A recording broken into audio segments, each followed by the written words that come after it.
All right, great. Let's get started. And I call upon my colleague Ashrujit to introduce our next speaker. Rahul Jain is a professor at the Computer Science Department, National University of Singapore. He obtained his PhD from TIFR Mumbai. He was a research fellow at UC Berkeley and at the Institute of Quantum Computing in University of Waterloo at Canada. He obtained a bachelor's degree in electrical and electronics engineering from IIT Bombay. He has been a principal investigator at the Center for Quantum Technologies in Singapore since 2009. His research interests are in quantum and classical information theory, complexity theory, and cryptography. Over to Rahul. So welcome everyone. Okay, so let me begin by again congratulating everyone involved with this new center. Okay, so this talk is going to be, sort of continuing on this theme of quantum advantage, looking at what kind of advantage we can derive in quantum cryptography, okay, over classical cryptography. And usually, there are two types of quantum cryptographies that people have usually heard of. One is what is referred to as post-quantum cryptography, which is where the honest parties continue to be classical, okay? They perform classical operations, but it's just that the adversary now has quantum powers, okay? That is referred to as post-quantum cryptography. And then there is this fully quantum cryptography, which is where the honest parties are also performing quantum operations, okay? So we'll see in this talk mostly about this fully quantum cryptography. Okay. All right, so let me begin with this microcrypt zoo, okay? So this the zookeeper here is aRtCS, who is maintaining this, updating this regularly.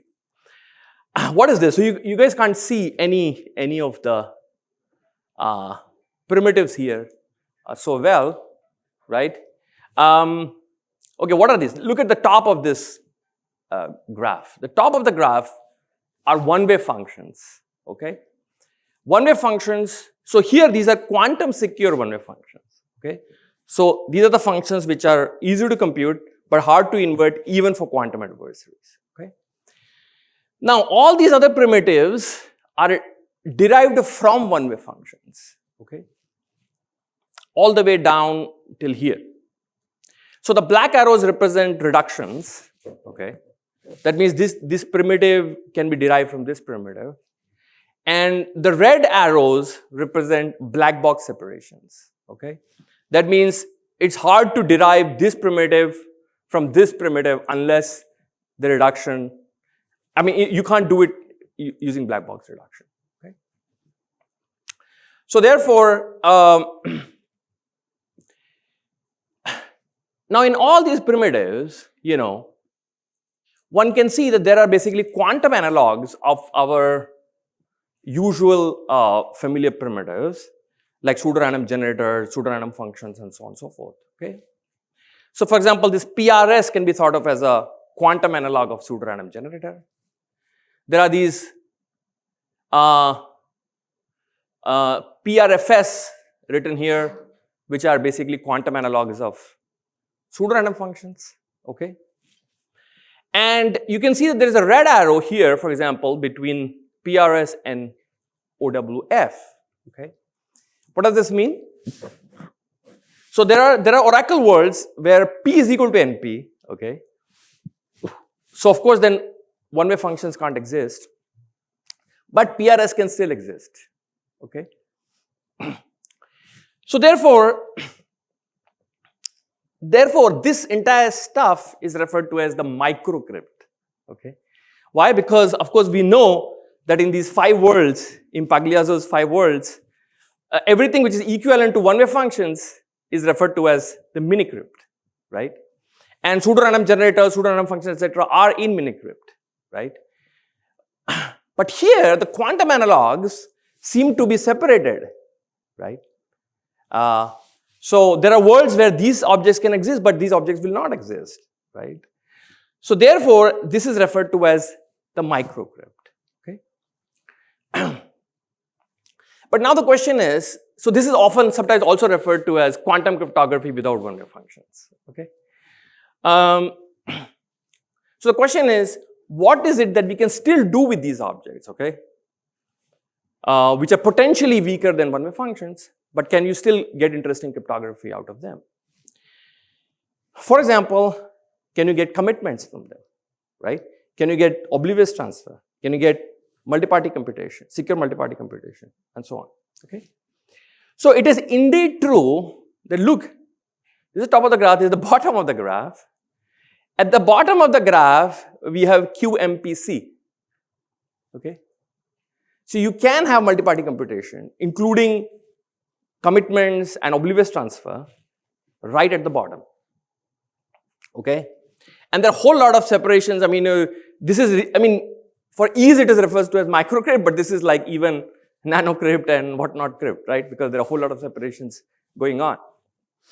But at the bottom of the graph, we can still do very interesting cryptography, right? So the nice thing, for example, in the quantum world is that commitments are known to imply oblivious transfer, right? Which is not known in the classical world. Okay, so we will see, explore a bit in detail about this microcrypt, okay. So what we'll do is we'll start by looking at this relationship at the bottom, okay. So these things which are green, okay, all green nodes are equivalent to each other, okay. That means they have reductions both ways. So when there are nodes which are equivalent to each other, they're given the same color. So there are red nodes which are equivalent, there are these brown nodes which are equivalent, and there are a whole lot of white nodes still, right? So like sort of a broader task for cryptographers at hand is to sort of color this graph, okay? Okay, but nonetheless, you know, people have been able to color the bottom of the graph green, okay? And all of these are basically different flavors of commitments, okay? Because in the quantum, you start to get, you know, flavors of things. So these are different flavors of commitment, and this is this EFI. We'll see what EFI is, but it's basically also a primitive which is equivalent to commitment. This is QMPC, which is secure multi-party computation, including OT, right, or anything that we can derive from OT. And this is what is referred to as this IVOWSG, okay? It's basically one flavor of quantum one-way function. Okay, one flavor of quantum one-way function, and we will see that this quantum one-way function is actually equivalent to EFI, and which is equivalent to these different flavors of commitment and OT and MPC. Okay, all right. Any questions so far?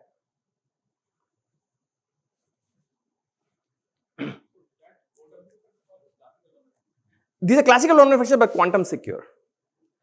So this is like a so-called the post-quantum cryptographic object, right? It's a classical one-way function but secure against quantum adversaries.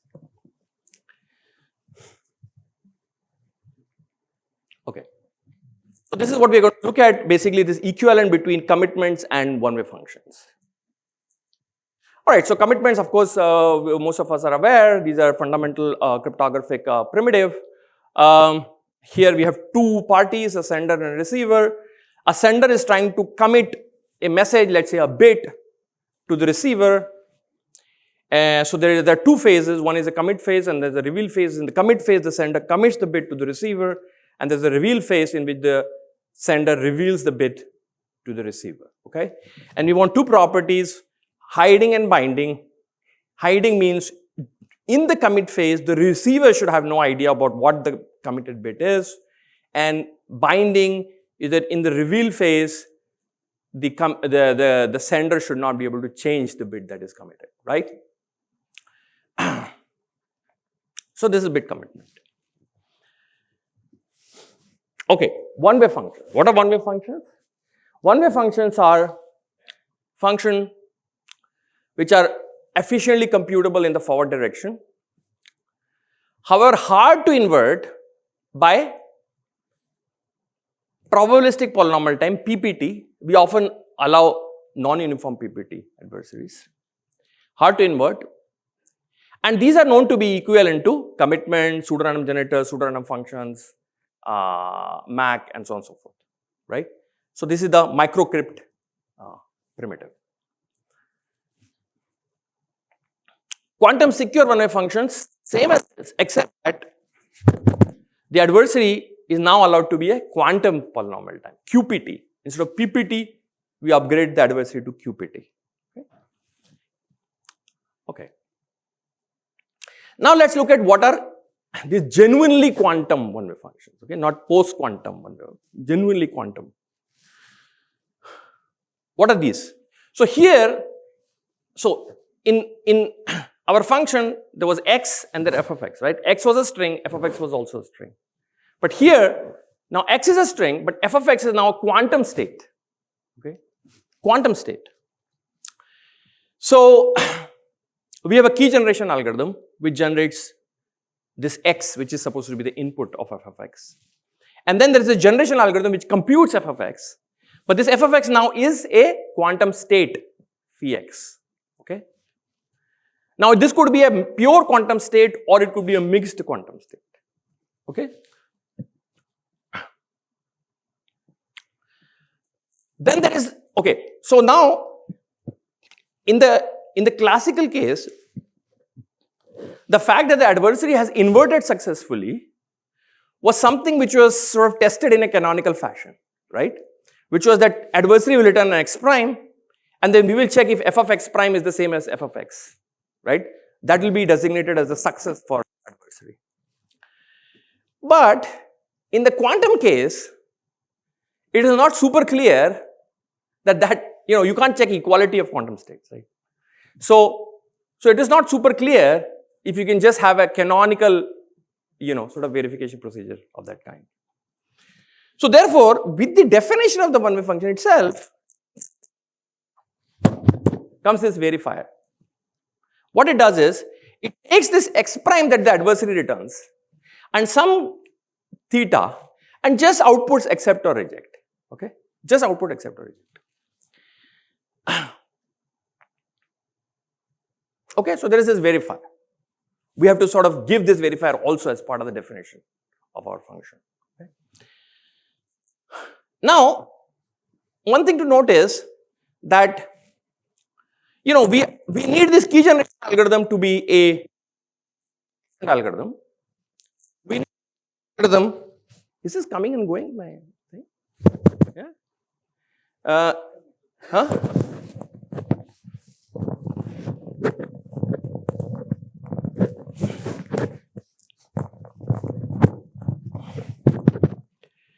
Okay, this Jain algorithm corresponds to the forward computation of the function, right? So this needs to be efficient. The adversaries are efficient, okay? They are QPT adversaries. But this verification algorithm need not be efficient, correct? So there are two flavors now, where the verification algorithm is efficient and the verification algorithm is not efficient. It's supposed to check if the adversary has returned the right thing. Like the x prime returned by adversary is correct. Yeah, exactly. So we'll see. We'll see. Okay. But nonetheless, there is no particular need for it to be efficient. Okay.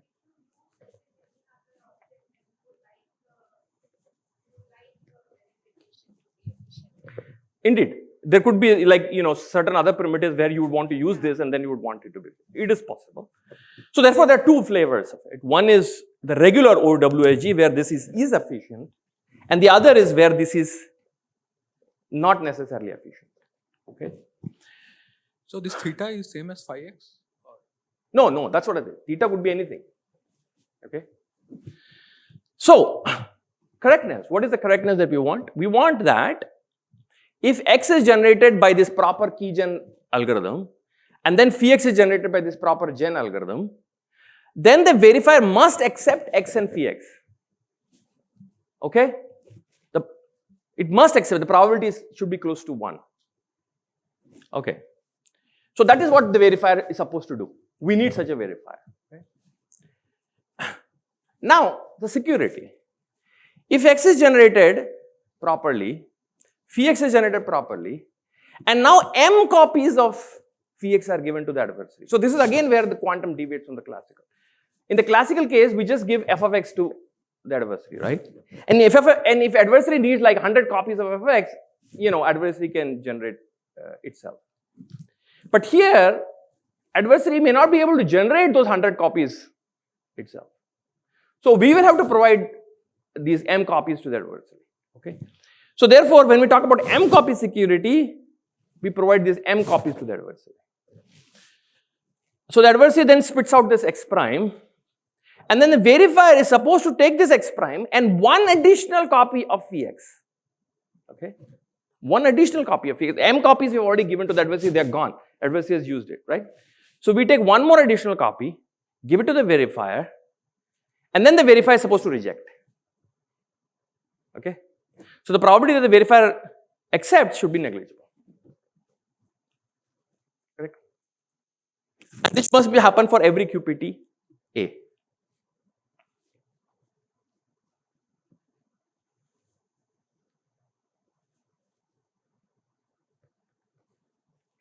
Okay? So this is what the job of the verifier is. To accept if everything is going right, and to reject if now the adversary is doing it. Okay? But we must note that this verifier now needs this one additional copy of phi(x) to verify, and this becomes sort of crucial in the quantum case. Okay?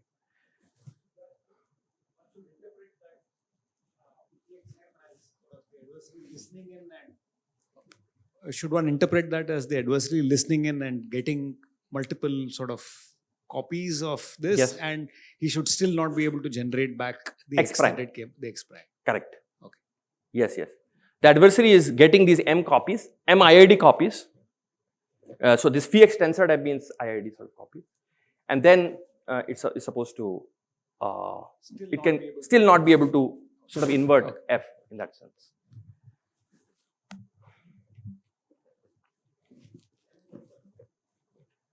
M is by default a polynomial.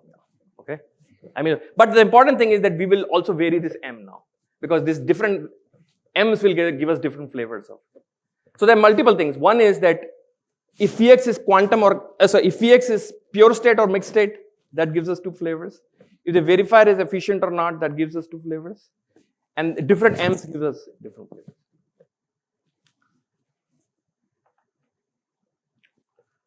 Okay. Now, EFI.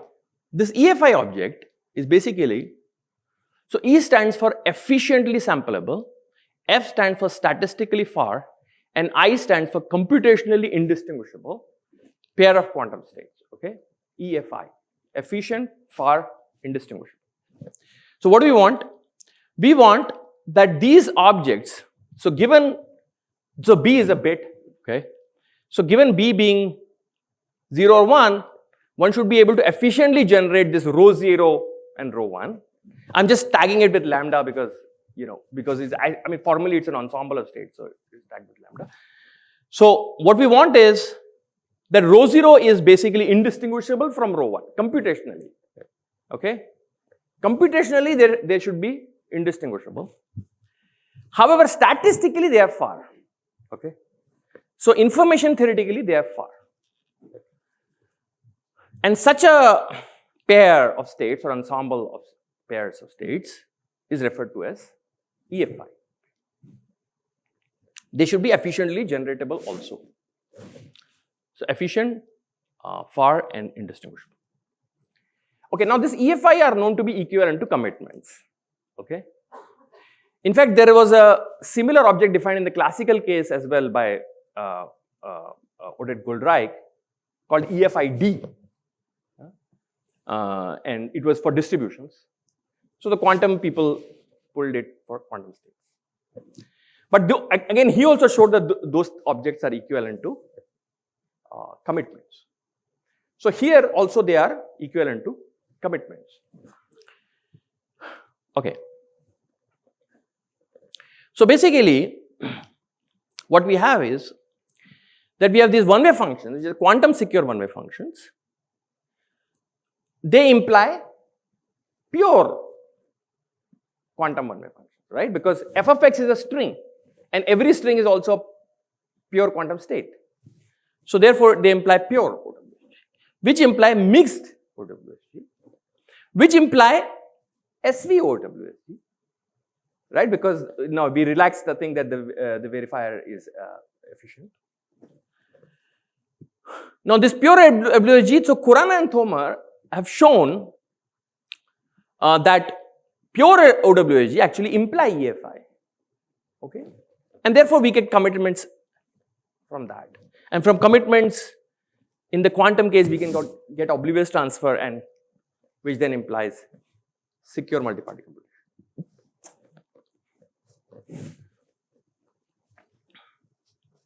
But now the question is, what about this implication, okay? From here to here, or from here to here.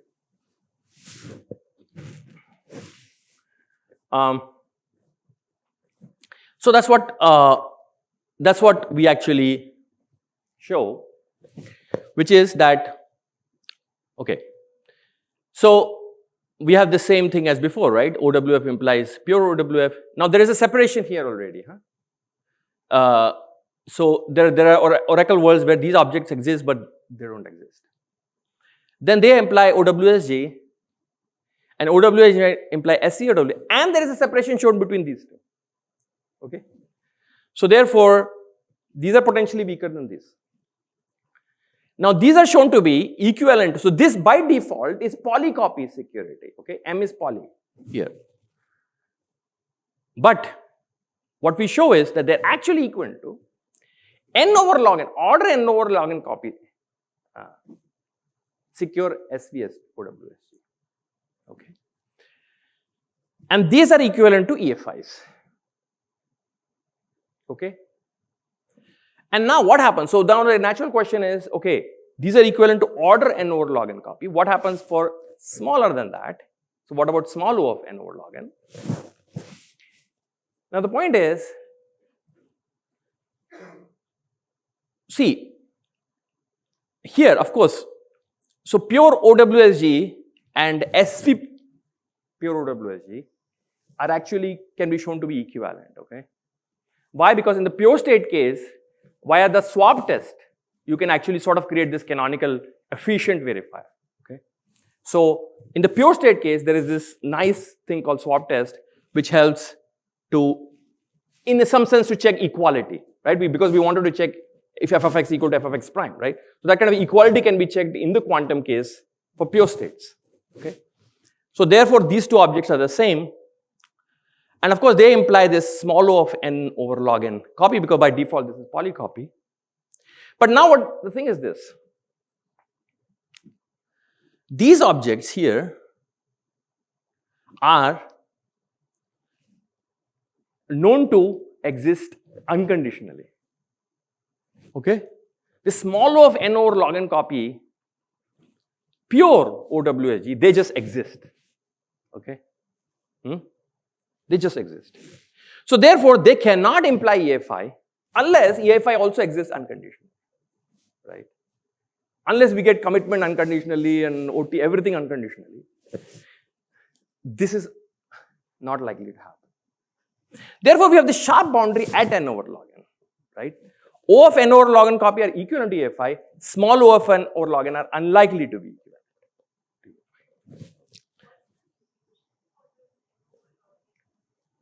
Yes. So, in fact, even the classical case, there is a result, if I'm not wrong, which says that if you have to show a reduction from, say, one-way functions to PRGs, you need at least n over log n invocations of that one-way function, right?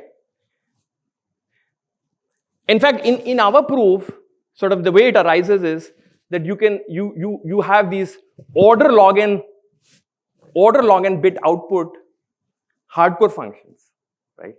Hardcore functions, the output length can be order log n, but it cannot be log square n, right? In fact, if it can be log square n, then we would get n over log square n here. But then that's unlikely, so which is in another way a sort of a upper bound proof for that you can't have too long output hardcore predicates, hardcore functions. right?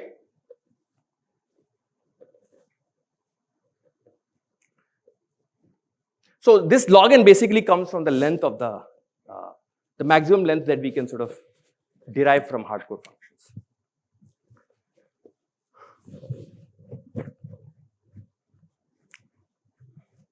Any questions so far?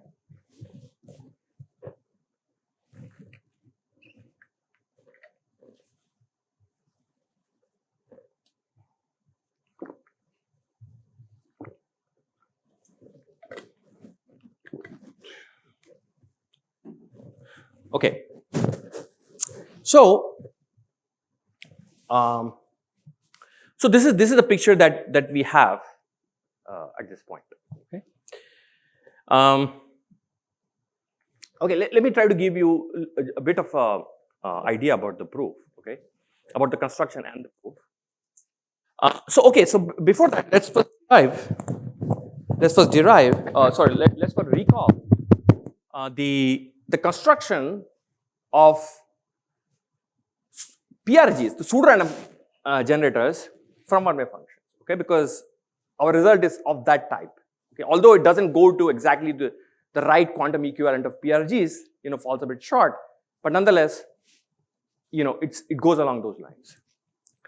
So, okay, now let's first assume that f is a one-way permutation, not a one-way function, but a one-way permutation, okay? So it's invertible.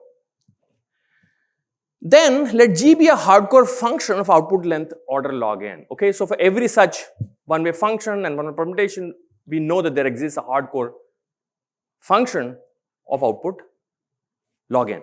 Okay, Goldrake-Levin gave a hardcore bit, but then people later got these order log n output length hardcore functions. Okay, so a candidate EFI is this. What is this? Let's take f of x, let's take a random r, and let's append this g of x comma r, right? The g of x comma r is the hardcore function, okay? Because, even, Goldrake-Levin, they use this random, you have to do this inner product, right? So you choose this random r and then do the inner product, right? So there's this additional r that you need. So you have this. And now, let's consider this to be P and this to be Q. What is Q? You basically replace G by a uniform and independent distribution of length G. Okay? So, firstly, we can see that this is efficient to compute, right? Because f of x is efficient, r is just random, and G is efficient. Right? And this is also efficient. So both of them are efficient to sample. Since G is hardcore, from the definition that G is hardcore, we get that we cannot distinguish between this and this, right? They're computationally indistinguishable. From the definition that G is hardcore. Basically, you can't guess G from f of x and r, right? So which means that, basically you can't distinguish between a G appended or a uniform independent string appended. Okay? So they're indistinguishable. And because f is injective, right, we can see that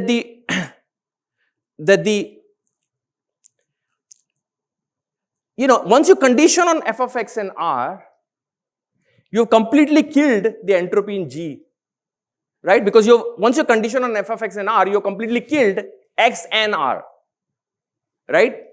It's a one-to-one function. So you condition on f of x, x gets fixed. Okay? There is no entropy left. There are no like multi-possibilities of x which could have given us the same f of x, right? It's a permutation.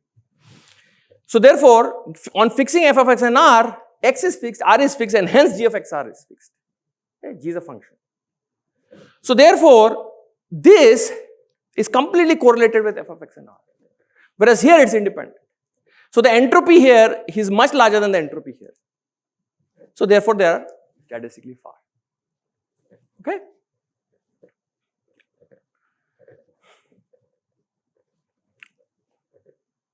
Okay? But here we have used the fact that this is a permutation. right? Because fixing f of x should kill x. If x still has an entropy, then this argument will not go through. So, in fact, this is also a PRG. The reason why this becomes a PRG is because we can see that the output length here is pretty much the length, is larger than the length of x and r, right? Because f of x and r's length has to be at least the length of x and r, because again, f of x is a permutation, okay? So, if x is uniformly distributed, f and r is uniformly distributed, f of x and r are uniformly distributed, right? At least on the same bit length. Okay? So, therefore, this gives you expansion. Okay? So, therefore, this is also a pseudo-random generator. Okay? Because this becomes indistinguishable from uniform with a larger length. Okay. So this is the case if it is a permutation. Oh yeah. So let me just say that this result is due to what I'm calling HIL here, but HIL is the acronym for Hastad, Impagliazzo, Levin, and Luby. Right? It's a well-known acronym. Okay. So now what happens if it's a one-way function, right? Now when it's a one-way function, what we have to do now, we have to sort of make it a one-way permutation, okay? So we have to sort of extract out the residual entropy in x condition on f of x, right? So you're given f of x, but x may still have some entropy left. So let's extract it out, okay? So what do? We append this h, which is the seed of an extractor, and a L-bit output of the extractor, okay? So h is the seed, HLX is the L-bit output of a seeded extractor. So we're trying to extract out the residual entropy in x given f of x. So we append this, okay? And now after this extraction, this sort of becomes an injective function. Okay? But we can note one thing. So this requires L to be like entropy of x given f of x, correct? We want L to be like entropy of, because we want to extract out the residual entropy. So we want it to be the entropy of x given f of x. And when I say this curly, it means like up to additive log n, because additive log n is our leverage, okay, which can always fill using hardcore function. But now, we have to also ensure that after this append, it remains a one-way function, right? Because later we want to append the hardcore predictor. So what do we want for that? What we want is that this extraction should be proper, okay? That after this h and hl is appended, we should really get, this should be indistinguishable from f of x, h, and uniform in L bits. This extraction should be proper. Okay? Extractor's output is supposed to be uniform, right? So this should be uniform, okay? Or close to it, up to negligible indistinguishability. But the point is, extractors are not known to extract till conditional entropy. They are known to extract only conditional min entropy or this Renyi 2 entropy, collision entropy, correct? You can do smooth min entropy, but those things are all turned out to be equivalent to collision entropy. So we have this issue. We want up to entropy, but we can only extract up to min entropy. But in the classical case, God was really with Hill. And what happened was that condition on f of x, because x is uniform, if you condition f of x, the residual distribution is still uniform, right, on a smaller set of strings. So now when you have a uniform distribution, all these Renyi entropy type functions are the same, okay? No difference between entropy and Renyi entropy to whatever alpha, okay? So that was like sort of nice. But there was still a important non-uniformity issue, which is that we really don't know, given a particular string f of x, what is the size of the pre-image, what L we should use. Okay?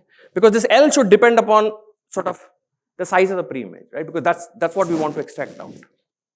But finding L from f of x is not efficient. Okay? So exactly how many bits of L we should append is something that cannot be efficiently determined, or it's not clear at the outset. So this non-uniformity was something that they had to get rid of using some interesting and elaborate arguments. Okay.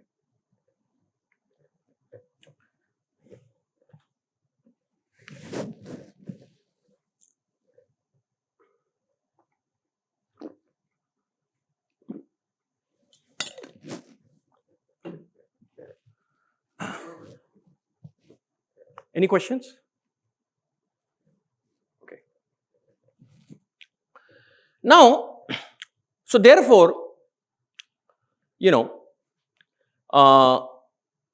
get EFI by doing the same thing, just append HHL and then again append the hardcode predicate and that's previous order. And then to do a PRG, you have to do a bit more work on that. Okay. But that also, the important thing is that sort of requires stretching the output of PRG. Okay. Now, the thing is that in a pseudo-random generator, if you can expand and get just 1 bit stretch, right? The output is 1 bit extra on top of the input. Then you can get polynomial stretch. Okay. Just 1 bit stretch is enough to get polynomial stretch. But that we cannot do in the quantum case, right? Because in the classical case, x was a string, f of x was also a string, right? Now in the quantum case, x is a string, but f of x is a quantum state. So you lost this, you lost the symmetry, right? There f of x was expanded again. But here now you can't, because now it's a quantum. The input has become quantum now. So that stretching is not obvious in the quantum case. Of course, another important thing is that this argument worked conditioned on f of x, right? But we cannot do that because it is a quantum state conditioning is not clear. Another issue is that multiple copies of f of x, right? There was no copy in the class. And we don't know how to stretch the output. Okay? So these are all the sort of the first issues that we hit upon in the quantum case. Okay. But nonetheless, this is a construction which is, follows on the lines of Hill. You take this output of the quantum one-way function, you append this extractor, then you append the hardcode function. Okay? And then you put an extractor on top of it, but this extractor now is a quantum extractor. Okay, so it can extract mean entropy out of any quantum state instead of just a classical state. Okay? So we follow the similar recipe here. However, so as I mentioned, in the quantum case, this verifier was using this one additional copy of phi x. Okay. So we have to work with this, in the quantum case, we have to work with this collision entropy, the NV2 entropy defined like this. But the point is that in the classical case, we wanted S of x given f of x to be like S2 of x given f of x, right? But here we want S of x given f of x to be like S2 of x given Qi plus 1. So here it is I copies, we want it to be I plus 1 copies. Okay. Because this verifier was using one additional copy. So this is one additional complication. This turns out to be like a crucial complication. But we try to so the key technical contribution here is to identify a certain suitable substate of the output state where we get all the nice properties. Okay.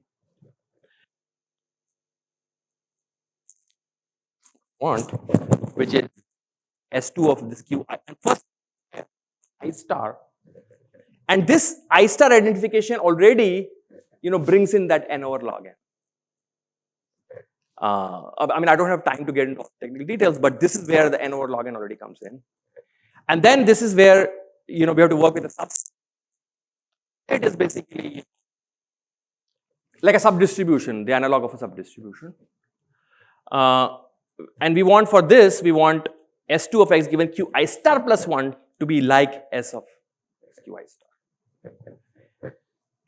But nonetheless,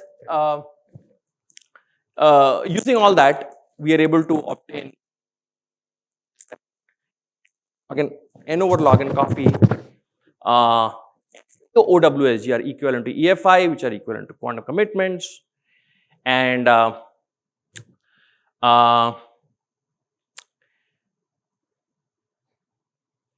okay, and then this also provides, because we are not conditioning on the state as such, it sort of provides an alternate proof to Hill as well in the classical case, which does not go via conditioning on effects. And let me make one mention. So before our result, Khurana Tomar had this reduction from pure OWSG to EFI, right? So there what they did was they actually took this quantum f of x output and measured it, okay? And then they got a classical output, okay? So they got this classical object out of measuring the quantum object in the computational basis, okay? But then they wanted to preserve certain properties, and that depended on the rank of these quantum states, and therefore they could only work with pure states. Now here we are not doing, so once they get to the classical object, then they sort of proceed with some kind of a classical argument on top of it. But here we are not measuring, because we want to work with full mixed state, like high rank mixed states, right? So therefore, our argument here goes differently. Okay. So of course, open questions. So the open question, which is sort of immediate from this bottom of the graph, is that there are these white nodes which are above the green nodes, but below the red lines. Okay. So question is, can we also make them green? Okay. So can we fill this entire thing below the red lines and make it green? In particular, this one PRS. One PRS is this object which is sort of actually, this is one expanding PRS. So this is really the sort of the quantum equivalent of PRG. Okay. So the question is, can we actually show the full equivalent of Hill, which is that one-way functions imply pseudorandom generators. Okay. So once we make this green, that will be like the full quantum equivalent of Hill. Okay. But now you can see that because there is an equivalence here, right? So we are sort of stuck to live with this object where the verifier is inefficient, right? Because the point is, we would have ideally liked this OWSG where the verifier is efficient to be, for example, equivalent to EFI, okay? But the point is, there are these red lines. So this is not happening, right? So we're stuck to live with this object, which has inefficient verifier. But then now it is equivalent to EFI, right? So it is what it is, okay?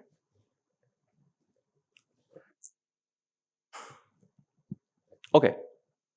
Now, there is this second result on new constructions of PRS and PRFX, okay?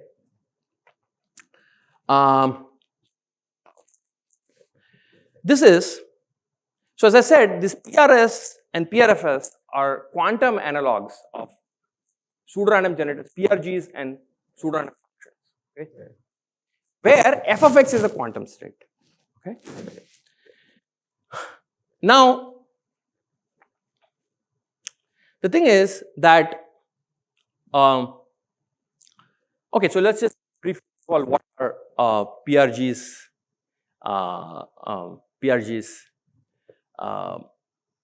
so here we have this function G, an efficiently computable function, deterministic function, which goes from 0, 1 to the lambda to n lambda, where n lambda is supposed to be larger than lambda. There is a stretch. And here, what we want is that the output of G is indistinguishable from uniform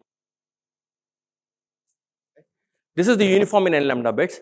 This is the output of G when G of K is generated on input lambda bits. And no PPT adversary should be able to distinguish. Okay? Pseudo-random functions, what happens? These are what is going from m lambda to n lambda. Okay? And the adversary has access to this function and in a black box fashion. Okay?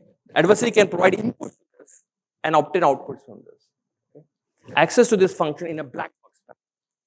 So this function is generated from this, set, key set K, and the adversary is either given, so this function is either sampled from this set K, and Fk is given to the adversary using for black box access, or a random function is given, right? And the adversary should using polynomially many queries, okay? Using polynomially. So these are pseudo-random functions. Okay?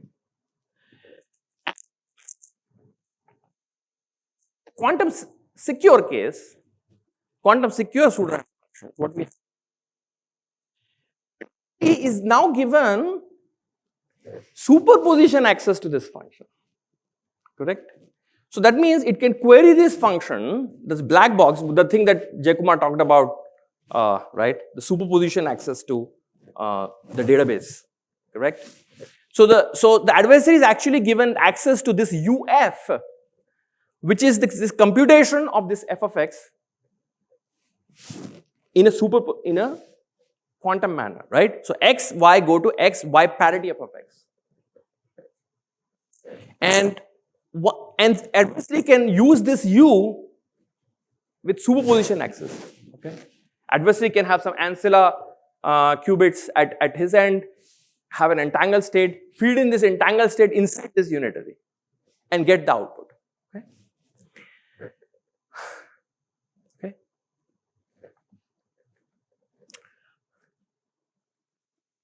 So it's not clear that such objects actually exist, right? That, even by giving superposition access, the adversary cannot distinguish. But nonetheless, so in the classical case, we know that one-way functions imply pseudo-random functions. So Jandry showed that quantum secure one-way functions imply quantum secure PRF. Okay. So if quantum secure one-way functions exist, then quantum secure, where the adversary can query in superposition, those objects also exist. Okay. Right. Now, while trying to define, okay, how much time I have? Huh? 7-ish minutes. Okay. So I will not be able to go to this other part of the thing where I was. So this kind of quantum cryptography that we are talking about is against adversaries which are polytime bound, right? But on top of that, there is still computational assumptions of the type that one-way functions exist, right? So this is still what is referred to as computational cryptography, right? Although you have put some restriction on the adversary, which is fine, that it is polytime. But even then, on top of it, you require one additional condition that one-way functions exist, etc., etc. Okay. On the other hand, there is also what is known as this unconditional, so-called unconditional quantum cryptography, where you do put some restriction on the adversary, some physical restriction, like let's say its communication is bounded or its quantum storage is bounded, etc. But on top of that, there is no other additional assumption like one-way functions exist. So that is also the type of cryptography where, for example, you might have heard of this QKD, quantum key distribution, and so on and so forth, okay? So in that model, for example, in the model where you have a bounded storage with quantum adversaries, where you limit the long-term quantum memory of the adversary, which is pretty reasonable assumption, at least in this what we call the so-called NISQ era, right? The noisy intermediate scale quantum, where we don't have long-term quantum memories. So in that era, assuming that the long-term quantum memory of the adversary is bounded, we can unconditionally get OT, okay, oblivious transfer. In fact, in a so-called device-independent model, where you're not even going to trust your quantum apparatus, okay, where you're not going to trust the quantum states that you prepare or the measurements that you do. So the device-independent model is also a model where you have honest parties are basically classical parties. Okay? They do only classical operations. But they use some quantum devices, but those quantum devices are secured from third party. Okay? So they use quantum devices secured from third party, but they interact with these quantum devices using only classical interaction. That is providing classical inputs to these devices and obtaining classical outputs from these devices. Okay? Like press some buttons on these devices and then see some red light, green light, and so on and so forth. But what is happening inside that box is completely untrusted. Okay? That is what is called as device-independent quantum cryptography. Okay? So, we have protocols, quantum key distribution, and for oblivious transfer and so on and so forth in this device-independent model. Okay? But nonetheless, let's just very quickly see a bit of this. Okay? So what we want to do is, let me just say what is the quantum equivalent of PRG, right? The PRS. The PRS is where the adversary is given either a psi k drawn from some family, from this efficient family, and t copies of that, where t is any polynomial, or a Haar random state, psi, and t copies of that. So the adversary is not able to distinguish either this efficiently generatable quantum state from a family from a Haar random state, even if there are t copies given where t is any polynomial. Okay? So this is Haar random. So basically, for a polytime adversary, we have to fool that what we have given to it is a Haar random state. Okay? Now, as such, in a n-dimensional space, in an n-qubit system, there is 2 to the n dimensional space, right? N-qubit system lies in this 2 to the n dimensional. And therefore, and plus, if you do sort of a look at how many Haar random states are there, like how many random states are there, they turn out to be doubly exponential, right? Even if you take a sort of a grid or something. Okay? So we have to fool among these doubly exponentially states, correct? So as such, one may think that you will certainly require at least exponential randomness to be able to generate among these doubly exponentially set of states, right? But it turns out that yes, you need exponential randomness, but you need to query this exponential randomness only polynomially many times in superposition, okay? To be able to generate those states which look like Haar random states. Okay? In fact, you can go arbitrarily close to Haar random states. You can go arbitrarily close if you really have, exponential randomness, which is true randomness. Then you can, query it polynomially many times and actually generate Haar random states. Okay? So this is a nice thing. And now what do? You replace this, exponential randomness by the output of PRF, right? Because that's exactly what Jandry tells us, that you can, for polytime adversaries, there is no difference between true exponential randomness and the output of a PRF. Okay? So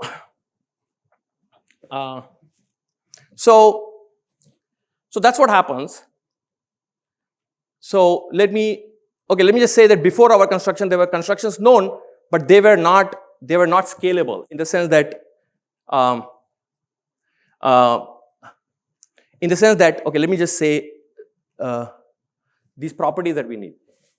See, in a pseudo-random function, for example, if there's n-bit input and m-bit output, there is a security parameter lambda, right? Now, what you want is, as such, you should be able to freely choose n, m, and lambda, correct? For example, like if I have, I want only 20 qubit input and output, but I want lambda to look like a million, right? I may want such a security on a small input and output states, right? That is scalability, okay? Now, as such, in the classical case, if I have a long output, okay, then I can just take some prefix of that, and that is still fine, okay? But in the quantum case, you cannot do that, okay? You cannot just take a long output PRS and throw away some qubits and get a short output PRS. Because once you throw, a pure state is no longer a pure state. In the classic case, a string is still a string, right? If you throw away some things. So in fact, that's an important issue because, in fact, there are separations known, black box separations. That is, you cannot shrink the output length. Even if I give you like a million qubit output PRS, you cannot give me a 10 qubit output PRS in a black box fashion because there are black box separations known here. Okay? So therefore, scalability is an important issue in the quantum case. And then we need these few other properties as well, which is isometry, quantum accessibility, and so on and so forth. But nonetheless, let me just finish by just saying the following, which is that in order to create a hard random state, what you really need to create is that, for all these n-bit strings, so here n is 3, for all these n-bit strings, we need, their amplitudes to be as per a normal distribution, right, chi-square. Once you take chi-square and normalize, you get your hard random state. So you want chi-square 2 here. But if you sum these things, then they become the so-called chi-square k, which are the sum of chi-square random variables. Okay? And then these chi-square random variables are actually related to the so-called gamma random variables, which are related to the so-called beta random variables, okay? Which is sort of this normalization here. And so what happens is, what you can do basically is sample, this amplitude from beta distribution. And once you're here in any of these 2 child nodes, again sample this new amplitude for the fresh beta distribution, and so on and so forth. And finally, when you end up here, you end up with a chi-square distribution. Okay? But the nice thing here is that, as such, you see there are exponentially many nodes here, right? But whenever you are at this node, you are needing to sample only in superposition, right? Because once you have gone from here to here, you have applied a sort of a rotation, and now you're into different branches of superposition. And then you proceed similarly on the other branches also. Okay? So therefore,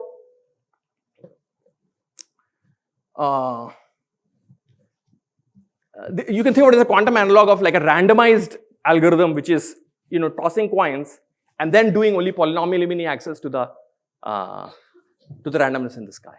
Okay. But nonetheless, let me just finish by saying that, of course, the open question here would be to construct other scalable objects like maybe pseudo-random isometry, pseudo-random unities, and so on, and other quantum cryptography primitives. That was what I briefly mentioned, the device-independent quantum cryptography. But of course, here,